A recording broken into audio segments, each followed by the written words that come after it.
Katandem,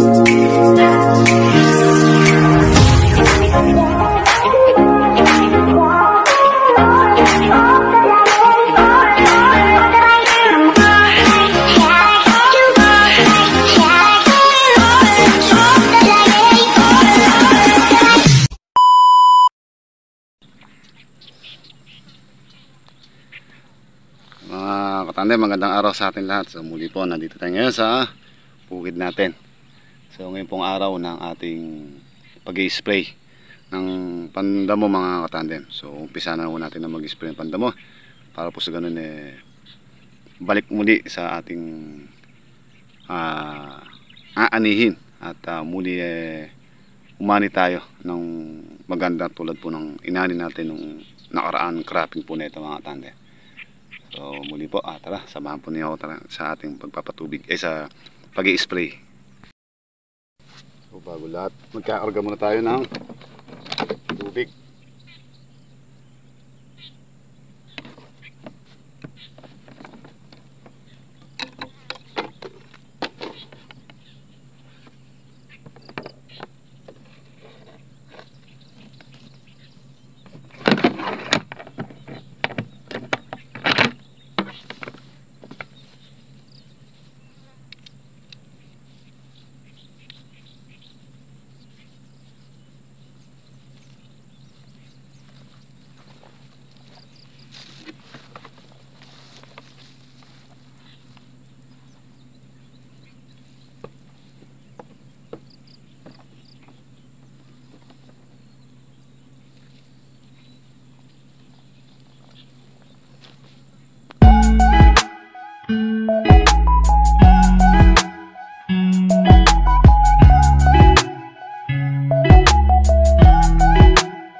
Mga katandem, tuloy-tuloy po yung pag-i-spray natin. So bali dito na po tayo sa may pangalawang banos natin. So solo-solo muna tayo. So bali sila Kuya Presayo sa kabila, sa lukuyan pa na sila nagmamangkin ng mga katandem.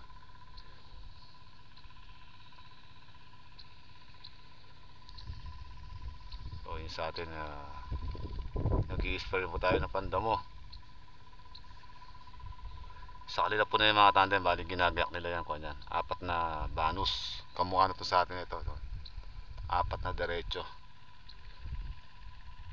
So inuunan nila yung 2 banus muna yung mismong katabi natin.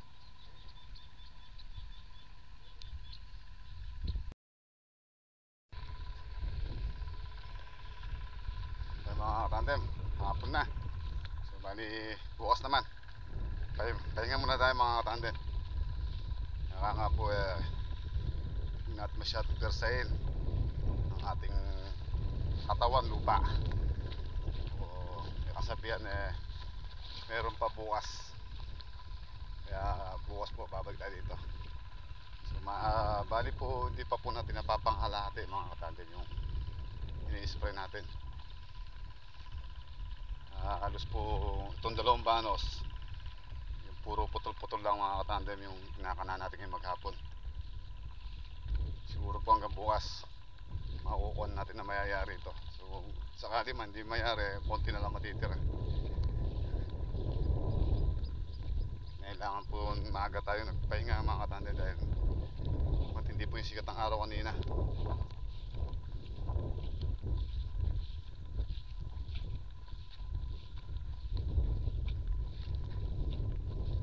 Pala mga katandem, hindi tayo nakapagkuha ng video kanina na may dumating tayo kanina na isang kaibigan na si Tol Edwin, tiga Minalin.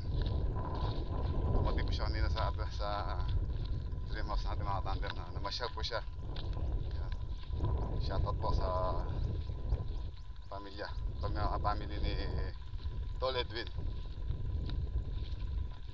Maraming salamat sa pagpasyal po ninyo.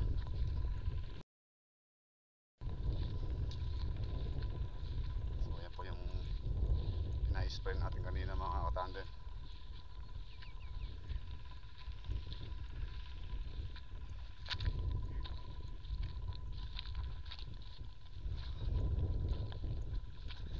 Bumiyati po siya nung siya po yung ating napatubigan nung nakaraang araw.